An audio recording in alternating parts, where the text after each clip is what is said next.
Seri 4 Pedang Kayu Harum. Pendekar Lembah Naga. Cerita, Hoping Hu. Audiobook, novel silat. Bab 57. Dia memaki-maki saking jengkelnya. Tangan kiri yang tadinya bertolak pinggang itu kini menuding ke hidungnya sendiri. Buka lebar-lebar mata bangsatmu. Kau kira aku ini orang apa? Aku adalah seorang pendekar muda, tahu? Bagi-bagi nenek moyangmu itu. Hayo kalian pergi, kalau tidak, golokku yang sudah haus darah penjahat ini yang akan bicara. Wah, pendekarnya kok gendut amat?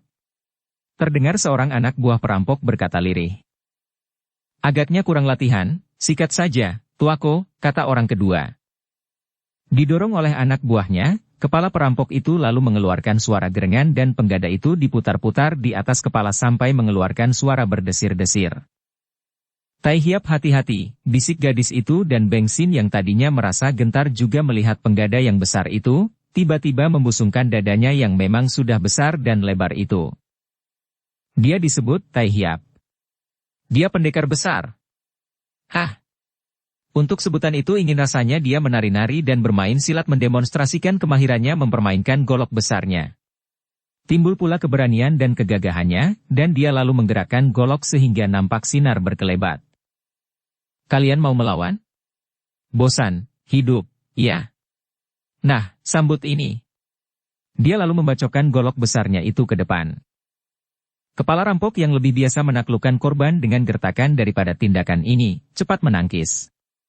Biasanya, orang sudah bertekuk lutut minta ampun kalau dia sudah memutar penggadanya, akan tetapi pemuda gendut ini tidak takut. Terang. Penggada itu terpental dan terlepas dari pegangan si kepala perampok. Beng Sin tersenyum-senyum, biarpun senyumnya menjadi agak kecut karena dia harus menahan rasa nyeri pada lengannya yang menjadi kesemutan karena getaran pertemuan senjata tadi. Nah, ambil senjatamu, jahanam, katanya dengan lagak gagah, sambil bertolak pinggang lagi. Tentu saja peristiwa ini mengagetkan semua perampok itu. Kepala perampok itu memiliki tenaga besar sekali. Penggada itu dapat menghancurkan batu karang sekali gempur dan dapat menumbangkan sebatang pohon sekali hantam. Akan tetapi kini bertemu dengan golok pemuda gendut itu, ruyung atau penggadanya itu terlepas dan lengannya terasa lumpuh.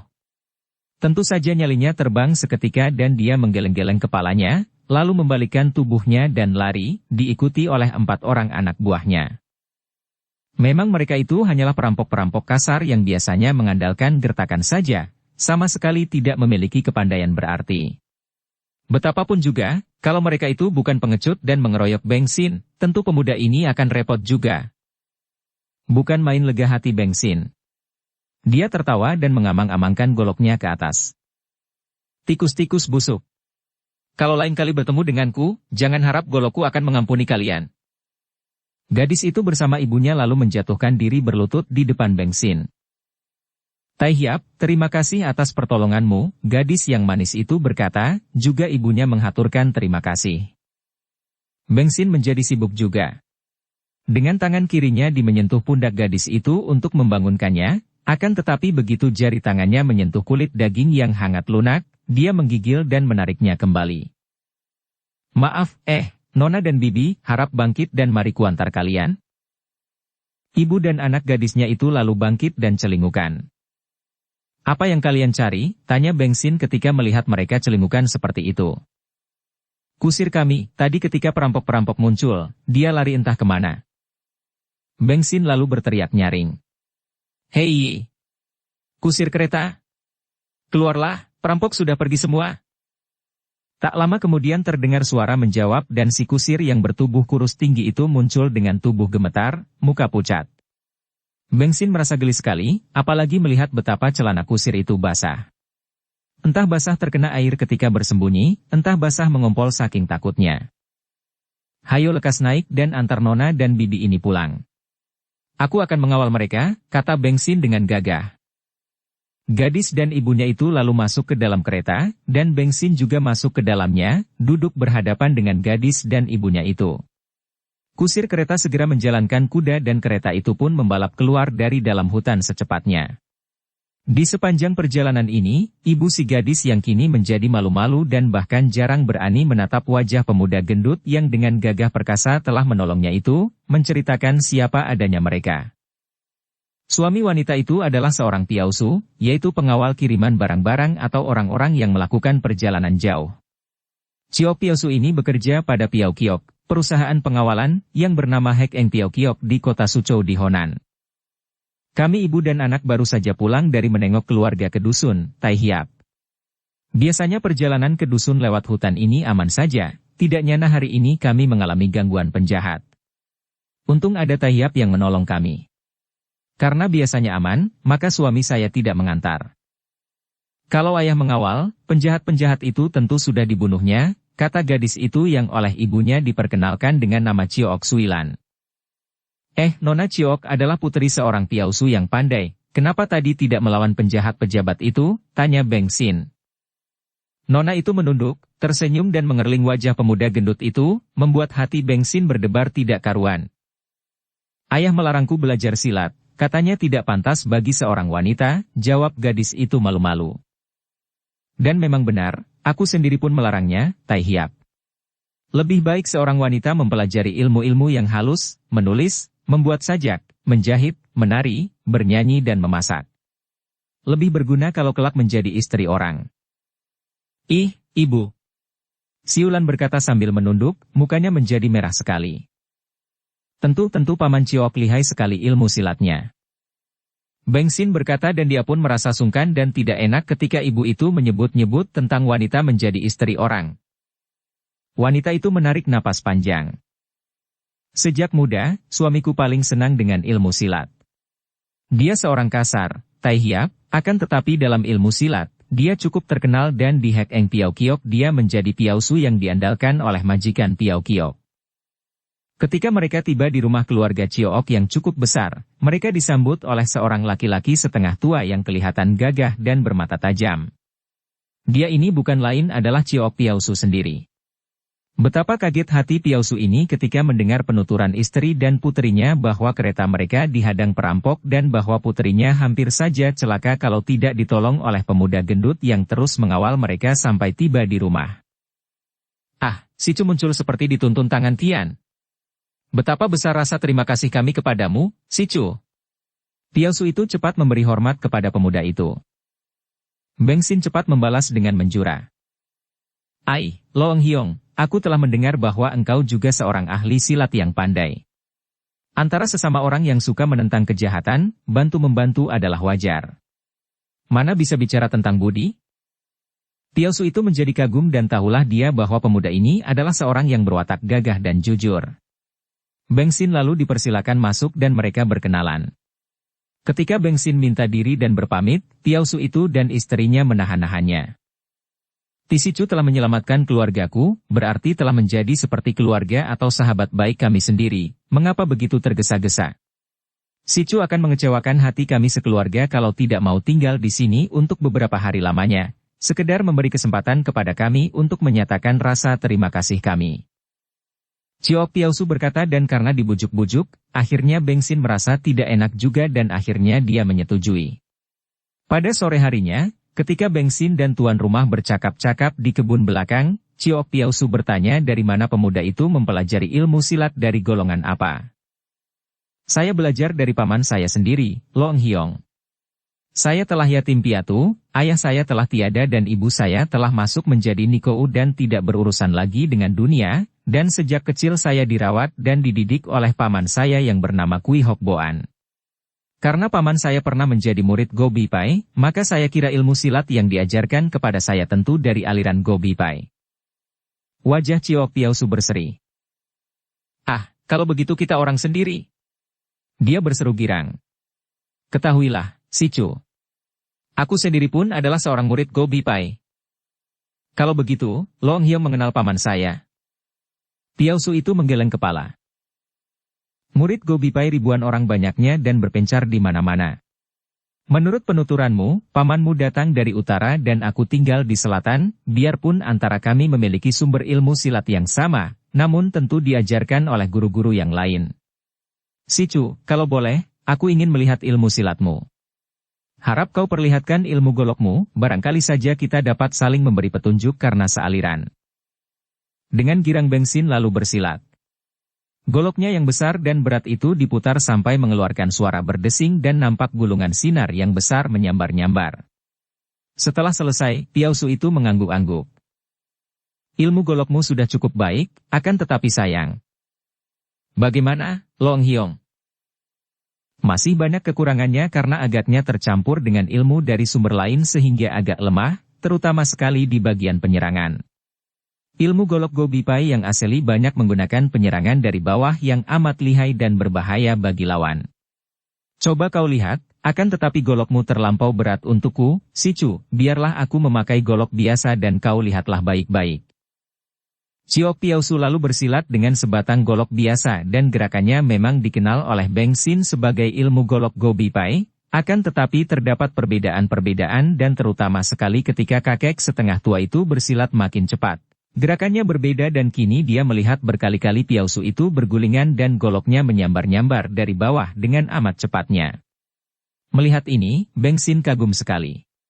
Kiranya benar ucapan Siulan dan ibunya bahwa Piao Su ini memang benar memiliki ilmu silat yang tinggi sehingga kalau Piao Su ini mengawal anak istrinya, tentu 5 orang perampok itu akan ketemu batunya. Long Hiong, saya mohon petunjuk, katanya setelah Piao Su itu menghentikan permainan silatnya. Ciok Piao Su berdiri sambil tertawa dan mengangguk-angguk. Boleh, akan tetapi untuk itu Si Chu harus tinggal di sini selama beberapa hari. Tentu saja Beng Xin setuju dan menghaturkan terima kasih. Mulai hari itu pemuda gendut ini menerima petunjuk-petunjuk dalam ilmu golok Go Bi Pai dari Ciok Piao Su. Kalau dibuat perbandingan, belum tentu Kui Hok Boan kalah oleh Ciok Piao Su, akan tetapi dalam ilmu golok Go Bi Pai, memang ilmu yang dimiliki Kui Hok Boan kalah murni. Kui Hok Boan adalah murid Go Bi Pai, murid mendiang Kau Kong Hui Xiao, akan tetapi dia telah memperdalam ilmu silatnya dengan ilmu-ilmu dari sumber lain sehingga ilmu golok yang diajarkannya kepada Beng Xin sudah tidak asli lagi. Sebaliknya, Ciok Piao Su adalah murid Go Bi Pai yang tidak mencampurkan ilmu golok itu dengan ilmu lain, dan selain itu, memang dia paling suka dengan senjata ini sehingga dalam hal memainkan golok dia lebih mahir. Selama kurang lebih 10 hari Beng Xin tinggal di situ, setiap hari dengan tekun menerima petunjuk-petunjuk sehingga kepandaiannya dalam hal main golok dalam ilmu golok Go Bi Pai menjadi lebih matang dan dia kini mampu melakukan jurus-jurus bergulingan yang amat lihai itu. Akan tetapi di samping itu, juga hubungannya dengan keluarga itu menjadi semakin akrab.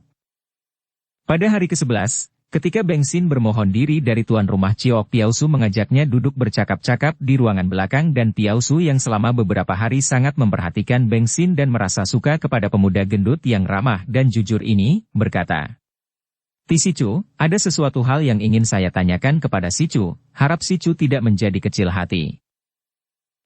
Long Hiong telah begitu baik kepada saya, seperti seorang guru saya, mengapa masih begitu sungkan? Kalau ada sesuatu, tanyakanlah saja tanpa ragu-ragu. Begini, Si Chu.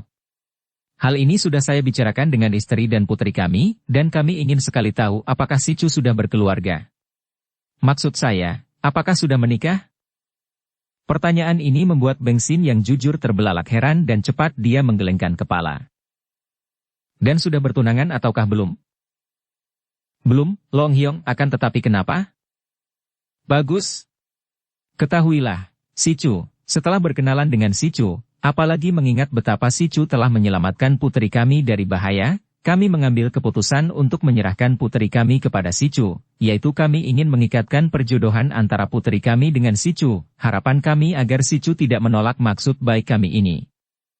Tentu saja Beng Xin menjadi kaget dan bingung sekali, tidak tahu harus menjawab bagaimana. Mukanya yang gemuk menjadi kemerahan karena memang sesungguhnya dia sama sekali belum berpikir tentang perjodohan, sungguh pun diam-diam dia merasa telah jatuh cinta kepada Lin Lin, adik misannya itu. Ini, saya belum pernah berpikir tentang perjodohan, Lo Eng Hiong, dan pula, tentu saya harus bertanya dulu kepada paman saya sebelum memberi keputusan, katanya gagap. Piao Su itu tersenyum dan mengangguk-angguk.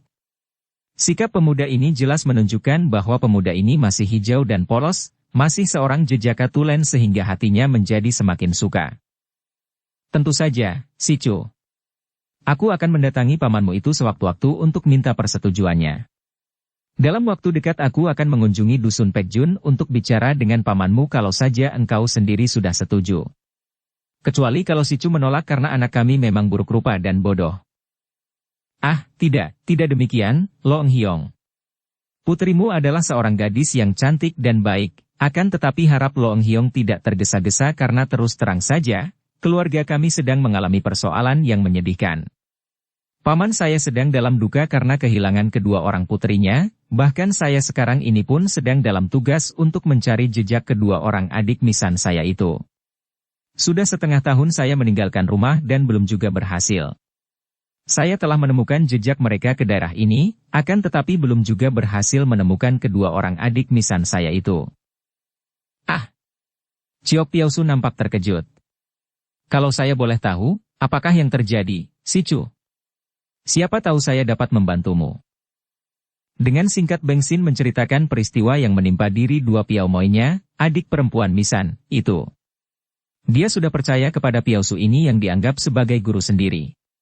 Tentu saja dia tidak bercerita terlalu banyak, hanya menceritakan bahwa dua orang gadis kembar itu melarikan diri karena tidak mau dijadikan selir pangeran dan sekarang dia harus mencari mereka sampai dapat.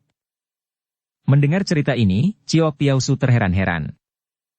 Diangkat selir oleh pangeran adik kaisar. Itu merupakan kehormatan yang amat tinggi. Kenapa mereka melarikan diri? Kau bilang mereka itu adalah saudara kembar. Ah, betapa kebetulan sekali. Tiba-tiba Piausu itu berkata dengan wajah berseri. Aku tahu di mana adanya mereka. Ah, kenapa tidak sejak dulu engkau menceritakan padaku, si Chu? Mari kau ikut aku. Bukan main kagetnya Beng Xin mendengar ini. Tak disangkanya sama sekali bahwa Piausu ini justru tahu tentang Lan Lan dan Lin Lin. Benarkan engkau tahu, Long Hyong? Di mana mereka? Agaknya tidak salah lagi. Majikanku, yaitu ketua atau pemilik Hek Eng Piao Kiok memungut sepasang gadis yatim piatu sebagai anak-anak angkatnya. Agaknya mereka itulah adik-adikmu itu. Tak salah lagi. Mereka pun pandai ilmu silat. Majikanku melihat mereka ketika mereka dibajak di Sungai Huangho dan majikanku menolong mereka, lalu membawa mereka pulang dan mereka diambil anak angkat. Bergegas mereka pergi ke rumah ketua Hek Eng Piao Kiok yang bernama Chiang Lok, seorang Piausu kawakan yang tidak mempunyai keturunan dan yang pada beberapa bulan yang lalu telah mengangkat dua orang gadis kembar menjadi anak-anak angkatnya. Setelah tiba di situ, mereka disambut oleh Chiang Lok sendiri. Begitu bertemu, Ciok Piausu cepat memberi hormat dan berkata, Chiang Tuako, di mana adanya dua orang anak angkatmu itu? Kalau tidak salah, mereka itu adalah adik-adik Piau dari Tisicu ini yang mencari-carinya.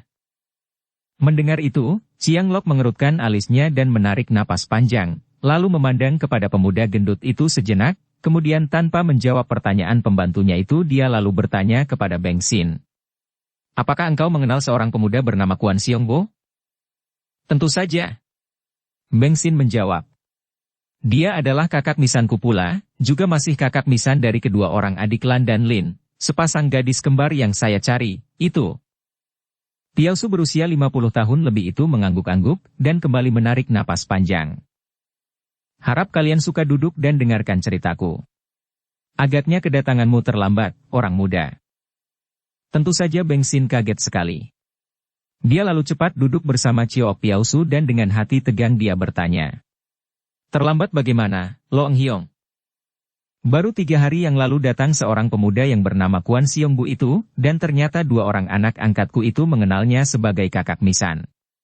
Kemudian mereka berpamit karena dua orang anak angkatku itu terpaksa harus pulang ke Dusun Pekjun di utara bersama Piauko, kakak misan, mereka. Tentu saja aku, biarpun dengan hati amat berat, tidak berhak untuk melarang mereka. Wajah Beng Xin berseri. Ah, saya girang mendengar hal ini, Long Hyong. Syukurlah kalau mereka sudah pulang bersama Kuan Tuako. Dan saya sebagai kakak misannya menghaturkan beribu terima kasih kepada Long Hyong yang telah menolong mereka, bahkan bersikap baik kepada mereka, menampung dan memelihara mereka selama ini. Beng Xin lalu bangkit berdiri dan memberi hormat. Tuan rumah itu balas menghormat. Engkau baik sekali si Chu, jauh lebih baik daripada kakak misanmu itu yang kelihatan angkuh. Sebaiknya kalau si Chu cepat menyusul mereka, karena hatiku akan merasa lebih tenang kalau si Chu sendiri yang mengantar mereka pulang. Beng Xin bergegas pamit dan kembali bersama Ciok Piausu. Dia lalu mengemasi pakaiannya dan berangkat hari itu juga setelah berjanji kepada Ciok Piausu untuk membicarakan hal usul perjodohan itu kepada pamannya. Juga dalam kesempatan ini Beng Xin berpamit kepada Nyonya Ciok dan kepada Siulan yang nampak berduka, akan tetapi dia melihat betapa darah ini makin cantik saja. Dengan menunggang kuda pemberian Ciok Piausu, Beng Xin melakukan perjalanan cepat menuju pulang ke utara. Di sepanjang jalan dia mencari keterangan dan mendapat petunjuk bahwa memang benar dua orang gadis kembar itu ditemani oleh Kuan Xiongbu melakukan perjalanan, akan tetapi ternyata mereka melakukan perjalanan cepat berkuda pula sehingga dia yang tertinggal selama 3 hari itu sukar untuk dapat menyusul mereka. Akhirnya, setelah melakukan perjalanan cepat, akhirnya Beng Xin tiba juga di pekarangan rumah pamannya di Dusun Pekjung. Dia melompat turun dari kudanya yang mandi keringat, membiarkan seorang pelayan merawat kuda itu, dan dia sendiri sudah berlari memasuki rumah pamannya. Rumah itu sunyi saja. Hanya ada pelayan-pelayan yang memandangnya dengan kaget karena tuan muda yang baru datang ini kelihatan tergesa-gesa dan begitu tegang. Di mana tuan besar?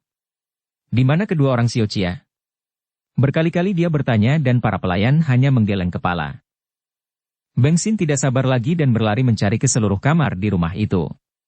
Akhirnya dia melihat Xiongbu seorang diri di dalam Lian Butia, ruangan belajar silat, yang luas. Agaknya habis berlatih silat karena pedang telanjang masih di tangannya dan mukanya berkeringat. Dia sedang mengusap peluhnya dan tersenyum lebar ketika melihat masuknya Beng Xin. "Hah, kau baru datang Sinte, adik Xin?" "Hahaha. Aku lebih berhasil menemukan Lan Moi dan Lin Moi dan membawa mereka pulang 3 hari yang lalu." "Kau tahu di mana mereka itu?" "Hah, betapa bodohnya kita, mencari ke timur dan ke barat, padahal mereka itu pergi." "Aku sudah tahu, Buko. Aku baru saja datang dari Suzhou, bahkan aku lebih dulu dari engkau tiba di Suzhou, hanya tidak kebetulan." "Ah, sudahlah. Engkau telah berhasil menemukan mereka dan membawanya kembali ke sini, itu yang penting. Tapi di mana mereka sekarang? Dan di mana paman?" Kembali Xiongbu tertawa dan pemuda ini nampak girang bukan main. "Duduklah, Sinte, duduklah di sini. Kita bernasib baik sekarang. Ah, kita akan bisa menjadi orang-orang penting di istana. Pendeknya, kita dapat menjadi pembesar tanpa melalui ujian apapun, dan Pangeran Cheng Han Hou tentu akan menolong kita. Paman juga girang bukan main, dan kemarin paman sendiri pergi ke kota raja untuk menemui pangeran." Berubah wajah Beng Xin, alisnya berkerut dan jantungnya berdebar tegang. "Apa? Apa maksudmu, Buko? Di mana Lan Moi dan Lin Moi?" Melihat ini, Xiongbu memandang dengan heran. "Tentu saja mereka berada di istana Pangeran Cheng Han Hou. Masa engkau masih harus bertanya lagi, Sinte? Kita disuruh mencari untuk membawa mereka pulang dan untuk diserahkan kepada pangeran, karena kalau tidak, kita sekeluarga tentu akan celaka.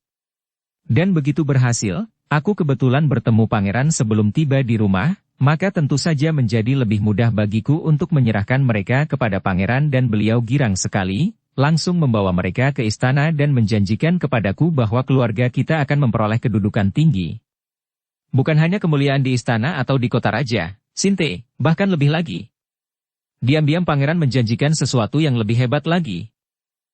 Pemuda berwajah tampan itu tersenyum-senyum dan wajahnya berseri tanda bahwa dia merasa gembira sekali. Beng Xin diam-diam merasa terkejut, marah akan tetapi juga heran. Dia tahu bahwa kakak misannya ini mencinta Kuilan, akan tetapi mengapa sekarang begitu girang menyerahkan darah yang dicintanya itu kepada pangeran? Dia masih dapat menahan kemarahannya, dan dengan suara dingin dia bertanya. Sesuatu apakah yang dijanjikannya itu?"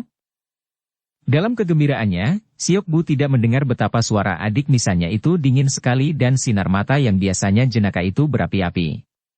Sambil tersenyum dia menjawab. "Ah, hal ini hanya kuberitahu kepadamu, Sinte, tentu paham tidak kuberitahu karena ini merupakan rahasia kita berdua." "Apa yang dijanjikan oleh pangeran itu?" "Beliau berkata bahwa kelak, kalau dia tidak membutuhkan lagi dia akan menghadiahkan Lan Moi dan Lin Moi kepadaku." "Hahaha, tentu saja Lin Moi akan kuserahkan kepadamu, Sinte." "Pelak. Hei, gilakah engkau? Xiongbu meloncat ke belakang, melintangkan pedangnya dan menggosok-gosok pipinya yang tadi ditampar oleh Beng Xin dengan keras sekali itu. Ujung bibirnya berdarah. Dia dapat ditampar karena dia tidak pernah menyangka sama sekali bahwa adik Misan yang sejak kecil takut dan taat kepadanya itu tiba-tiba menyerangnya seperti itu. "Buko, sungguh hatimu busuk dan kotor sekali." Beng Xin membentak marah. Memang sejak kecil dia mengenal Xiongbu sebagai seorang yang nakal, disangkanya bahwa Xiongbu yang amat mencinta Kuilan itu akan melindungi darah itu. Siapa kira, dengan keji sekali Xiongbu malah menyerahkan dua orang darah kembar itu kepada pangeran dan merasa girang akan memperoleh hadiah kedudukan, bahkan begitu tak tahu malu untuk bergirang hati oleh janji pangeran bahwa kalau kelak pangeran sudah bosan, darah kembar itu akan dihadiahkan kepadanya. Memang sejak kecil dia takut dan menurut kepada Xiongbu karena memang dia merasa kalah. Akan tetapi sekarang, setelah mereka sama-sama dewasa, apalagi demi membela Kuilan dan terutama Kuilin yang dicintanya, dia tidak akan takut melawan Xiongbu. Apalagi Xiongbu, siapapun akan dilawannya demi untuk membela darah kembar itu. "Sinte, apakah engkau sudah gila? Kau berani menamparku?" Xiongbu memandang marah.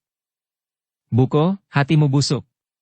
Kusangka engkau menyayang Lan Moi dan Lin Moi, kukira engkau mencari mereka untuk melindungi, akan tetapi siapa kira, engkau malah menyerahkan mereka kepada pangeran, seperti mendorong masuk dua ekor domba ke kandang serigala.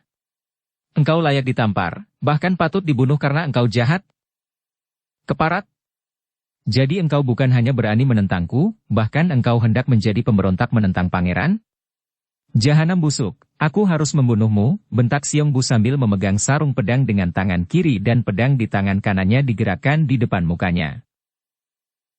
Boleh kau coba? Akulah yang akan menamatkan riwayatmu karena engkau busuk dan hina, dan aku harus membalaskan penghinaan yang kau timpakan atas diri Lan Moi dan Lin Moi." "Beng Xin, tutup mulutmu yang kotor. Kubunuh engkau," bentak Xiongbu makin marah. Beng Xin melintangkan golok di depan dada, tangan kirinya memegang punggung golok besar itu dan dengan tenang berseru. "Majulah, manusia busuk." Pada saat itu, terdengar teriakan dari pintu. "Tahan! Jangan berkelahi." Suara itu adalah suara Kui Hok Boan yang muncul di pintu dan terkejut melihat dua orang pemuda itu saling berhadapan dengan senjata di tangan, dan kelihatannya bukan seperti sedang berlatih silat seperti biasa karena wajah mereka tegang dan kelihatan marah. Akan tetapi, begitu melihat munculnya pamannya yang dianggapnya tentu cocok dengan dia mengenai urusan Lan Lan dan Lin Lin, Xiongbu sudah menubruk maju dan berkata, "Paman, bocah ini hendak memberontak." Dan pedangnya sudah menyambar-nyambar ganas. Beng Xin cepat mengelak dan menangkis dengan penuh kewaspadaan karena dia pun maklum betapa kakak Misan atau juga suhengnya ini pandai sekali bermain pedang. "Jangan berkelahi," bentak pula Kui Hok Boan akan tetapi dua orang muda itu sudah begitu marah. Dan terutama sekali Beng Xin sudah membenci sekali karena tahu betapa dua orang darah itu seolah-olah disuguhkan begitu saja oleh Xiongbu kepada pangeran itu dan dia dapat membayangkan betapa sengsara dan sedihnya hati dua orang darah kembar itu dan bahwa keadaan mereka sukar ditolong lagi karena sudah berada dalam cengkeraman pangeran itu. Maka segala kedukaan, penyesalan dan kemarahannya dia timpakan kepada Xiongbu yang dianggap sebagai biang keladinya. Xiongbu yang merasa bahwa pamannya tentu membenarkannya juga menyerang dengan ganas sekali dan biarpun pamannya sudah berteriak agar mereka jangan berkelahi, dia masih terus menyerang dan tidak mau mengalah, apalagi karena di pihak Beng Xin juga sudah terus menyerangnya dengan nekat. Kui Hok Boan sendiri sejenak termangu-mangu, tak tahu harus berbuat apa. Dia baru saja kembali dari kota raja dan bertemu dengan Pangeran Cheng Han Hou, diterima sebagai tamu terhormat dan diberi janji-janji muluk oleh sang pangeran. Akan tetapi, dia tidak dapat bertemu dengan dua orang anaknya. Biarpun dia sudah mohon kepada pangeran itu untuk bertemu dengan mereka, akan tetapi Pangeran Cheng Han Hou tidak mengizinkannya dan hanya berkata bahwa dua orang puterinya itu telah berada di bagian keputren dan tidak bisa sembarangan begitu saja keluar dari istana. "Harap engkau tidak khawatir, mereka akan baik-baik saja, hidup dalam kemuliaan dan kemewahan," kata Cheng Han Hou sambil tersenyum, kemudian Kui Hok Boan dipersilakan untuk bermalam di dalam istana. Biarpun dia memperoleh kamar yang amat mewah dan indah, namun Kui Hok Boan merasa gelisah. Sebagai seorang ayah, betapapun juga dia mengkhawatirkan keadaan dua orang putri yang dicintanya. Semenjak Lan Lan dan Lin Lin minggat, Selama berbulan-bulan lamanya dia berduka sekali dan setelah kini dua orang putrinya itu ditemukan oleh Xiongbu, dia belum sempat bertemu karena mereka telah diserahkan kepada Pangeran Cheng Han Ho oleh Xiongbu. Dia merasa rindu sekali dan ingin melihat wajah dua orang putrinya, akan tetapi tidak ada kesempatan baginya. Diam-diam dia mulai menyesal. Biarpun dia akan mendapatkan hadiah dan mendapat kedudukan, apa artinya kalau dia tidak dapat lagi bertemu dengan mereka dan melihat dengan mata kepala sendiri bahwa mereka itu benar-benar hidup berbahagia? Karena itu, biarpun dia mendapat pelayanan sebagai tamu agung, Kui Hok Boan merasa tidak betah tinggal di istana dan pada keesokan harinya dia sudah berpamit dan pulang ke rumahnya di Dusun Pekjun. Dapat dibayangkan betapa kagetnya melihat dua orang keponakan itu sedang saling berhadapan kemudian berkelahi mati-matian. Hatinya terlalu pedih, terlalu risau untuk dapat bertindak cepat sehingga dia hanya berteriak-teriak melarang mereka berkelahi, seolah-olah tidak tahu harus berbuat apa, bahkan sama sekali tidak turun tangan melerai mereka. Tiba-tiba Kui Hok Boan terbelalak kaget melihat Beng Xin menjatuhkan diri bergulingan di lantai. Itulah jurus-jurus terenggiling dari Go Bi Pai Aseli yang tidak sempat dia pelajari. Heran bukan main hatinya. Dari mana Beng Xin dapat mainkan jurus-jurus yang berbahaya dan lihai ini? Juga Xiongbu terkejut sekali dan beberapa kali pedangnya masih mampu melindungi tubuhnya, akan tetapi tiba-tiba tangannya yang memegang pedang kena tendangan dari bawah sehingga pedangnya terlepas dan pada saat itu, golok Beng Xin menyambar. Cap! Xiongbu menjerit dan darah bercucuran dari perutnya yang robek. Hei! Kui Hok Boan juga berseru dan meloncat ke depan, menendang tangan Beng Xin yang memegang golok. Beng Xin yang berdiri terbelalak memandang kepada kakak misannya yang roboh sambil mendekap perut yang terobek itu, tidak mengelak dan goloknya terlepas ketika tangannya ditendang oleh pamannya. Xiongbu! Kui Hok Boan menubruk pemuda yang berkelojotan itu. Xiongbu merintih-rintih, kedua tangan mendekap perut menahan isi perut yang mau keluar. Paman! Aduh mati aku, paman, dia merintih dan menangis. Xiongbu, Xiongbu, anakku. Beng Xin, apa yang kau lakukan ini? Apa yang telah kalian lakukan ini? Hok Boan menjerit-jerit dan memukul-mukul tanah dengan tangan kanan sedangkan tangan kirinya merangkul leher Xiongbu. Kalian adalah saudara-saudara seayah, kalian adalah anak-anakku sendiri berlainan ibu, dan sekarang kalian saling serang, saling bunuh. Ya Tuhan! Beng Xin terbelalak dan wajahnya menjadi pucat sekali. Dia pun berlutut dan memandang ayahnya dengan bingung. Paman, ayahku, bagaimana ini? Dia tergagap. Xiongbu, ibumu adalah mendiang Kuan Xiang Li, seorang janda, dan akulah ayah kandungmu, dan kau Beng Xin, ibumu yang kini menjadi Niko bernama Te Cui Hua, dan akulah ayah kandungmu pula, dan kau sekarang membunuh saudara tirimu, seayah. Kui Hok Boan tak dapat menahan diri lagi, menangis terisak-isak karena Xiongbu mulai lemas dan kepala pemuda itu terkulai. Beng Xin memegang tangan yang lemas itu. Buko, maafkan aku tidak tahu bahwa kita masih seayah, katanya seperti berbisik. Xiongbu membuka matanya, tersenyum. Agaknya kini rasa nyeri sudah meninggalkannya. Aku yang salah. Dia memejamkan matanya dan napasnya putus. Kui Hok Boan menangis dan menjambak-jambak rambutnya. Kini Beng Xin bangkit berdiri, memandang kepada ayahnya itu dengan sepasang mata berapi-api.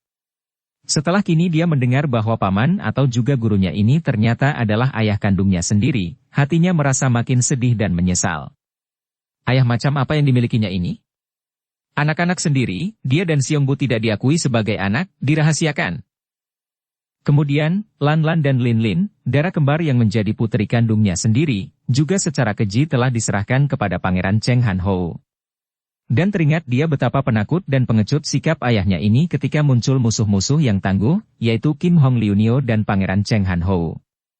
Kini, mengingat akan nasib Lan Lan dan Lin Lin, melihat pula akibatnya yang membuat dia sampai membunuh Xiongbu, yang ternyata malah saudaranya sendiri, saudara seayah, Beng Xin merasa menyesal dan semua penyesalan itu ditimpakannya kepada ayahnya yang kini terisak-isak di tempat itu seperti seorang anak kecil yang tidak diberi permen. Kau manusia busuk, manusia tak berperasaan, engkau telah menjual putri sendiri kepada pangeran. Engkau manusia terkutuk. Setelah berkata demikian, Beng Xin memungut goloknya dan lari meninggalkan tempat itu, tidak memperdulikan suara ayahnya yang berteriak-teriak memanggilnya. Beng Xin! Beng Xin anakku, kembalilah! Hok Boan bangkit berdiri, hendak lari mengejar, akan tetapi teringat kepada Xiong Bu, lalu kembali dan menjatuhkan diri berlutut lagi, lalu menangis, meratapi nasibnya yang buruk. Dua orang puterinya diambil pangeran, Xiong Bu tewas, dan Beng Xin melarikan diri. Dia ditinggal seorang diri saja di dunia ini. Para pelayan yang mendengar ribut-ribut dan datang ke Lian Butia itu terkejut dan segera mundur kembali dengan ngeri melihat majikan mereka meratapi mayat tuan muda yang mandi darah.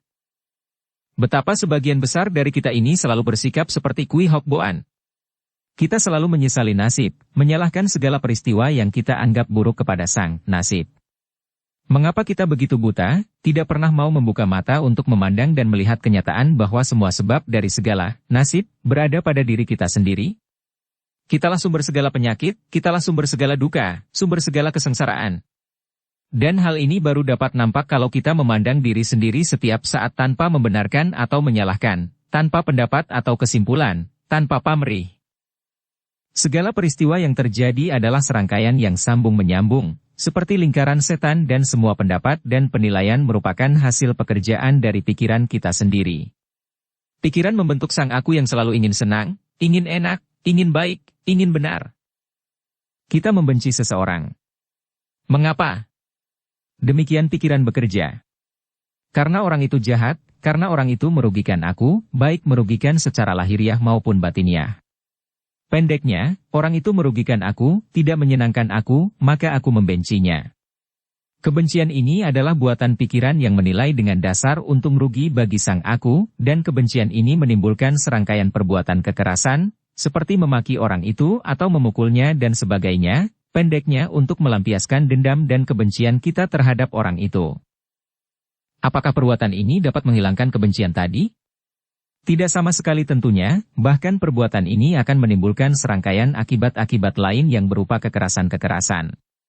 Ada kalanya, kita merasa menyesal karena kita ingat, baik melalui orang lain ataupun diri sendiri, bahwa kebencian adalah tidak baik. Kini kita membalik pandangan kita kepada diri sendiri.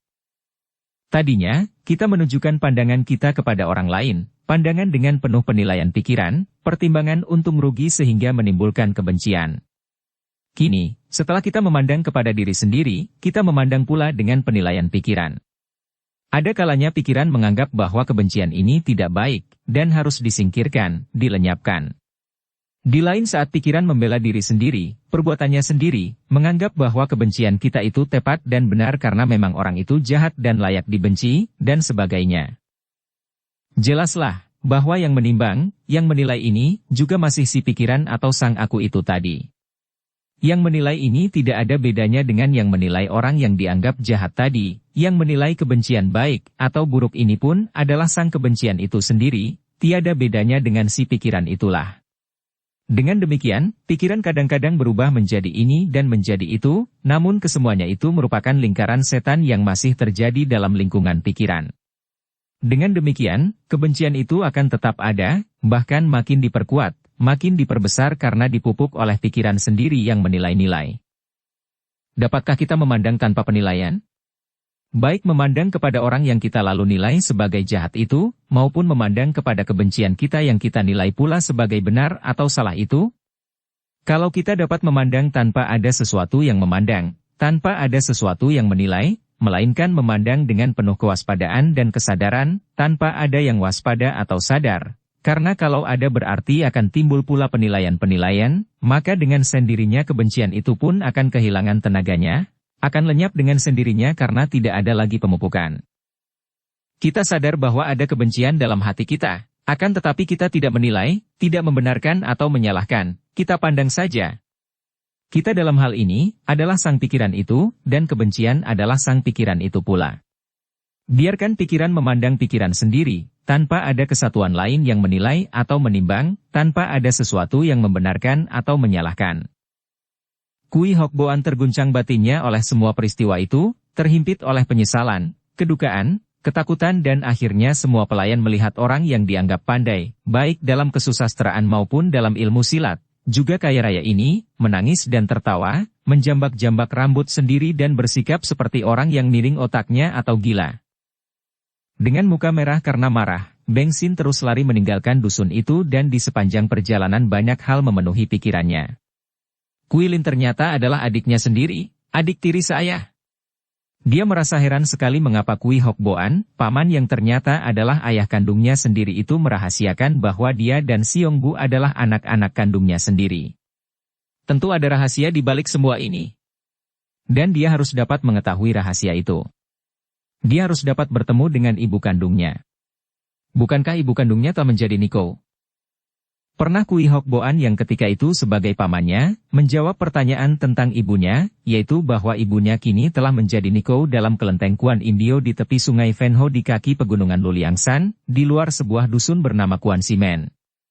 Dia akan mencari ibunya, untuk bertanya tentang riwayat ibunya agar tahu siapa sebetulnya Kui Hok Boan yang mengaku sebagai ayah kandungnya itu.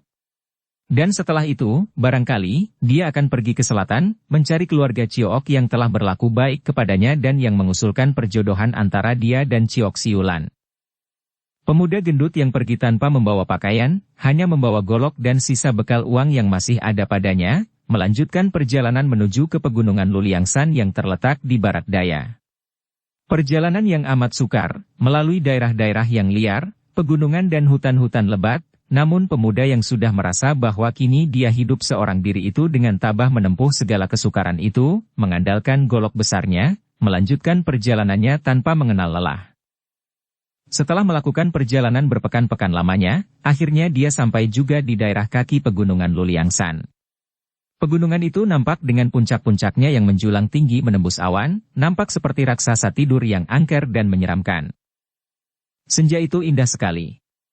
Matahari telah bersembunyi di balik puncak Luliangsan, akan tetapi cahayanya masih membakar langit di barat, menciptakan warna-warna yang sukar dilukiskan dengan kata-kata karena indahnya. Ada warna merah yang aneh, merah bercampur kuning dan biru, dan di bagian agak ke utara nampak awan bergumpal-gumpal dengan bentuk-bentuk yang beraneka macam, bentuk-bentuk yang luar biasa anehnya dan yang tak mungkin ada yang sama. Awan-awan itu bergerak perlahan dan setiap saat berubah bentuk, akan tetapi di sisi agak ke selatan nampak lautan hitam dari awan yang kokoh dan tak pernah bergerak nampaknya, seolah-olah selamanya takkan berubah. Puncak-puncak gunung mulai kelihatan kehitaman dan pohon-pohon juga kelihatannya mulai tenang dan siap untuk mengundurkan diri ke dalam kegelapan malam di mana mereka akan beristirahat dalam kegelapan dan kesunyian. Melihat keadaan di sekelilingnya pada saat itu, yang menciptakan ketenangan dan keheningan, sejenak Beng Sin lupa akan diri sendiri, lupa bahwa dia ada dan merasa betapa dia telah dilebur menjadi satu dengan segala yang nampak itu. Bersambung ke bab 58. Dukung kami dengan subscribe, follow, like, komen dan share. Terima kasih.